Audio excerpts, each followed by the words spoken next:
السلام عليكم ورحمة الله وبركاته. calafyada inaad ku guuleyso ma rabtaa calafyada xoolaha cawsaska kala duwan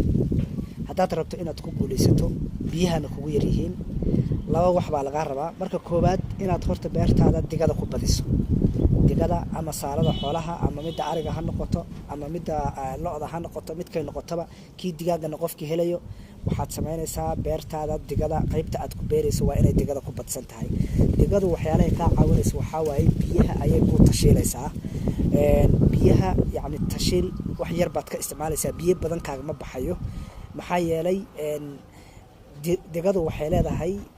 qabsin maxaa biyo qabsin bay leedahay waxayna kala ku fiican tahay waxa waaye digada sidoo kale waa diga inay noqoto diga kartay oo gaamurtay waa inay tahay waqti dheer taalay digadaas madoobaad markay noqoto wax aad bay ugu fiican tahay nafaqayna siinaysaa calafka aad beerayso marka sidaas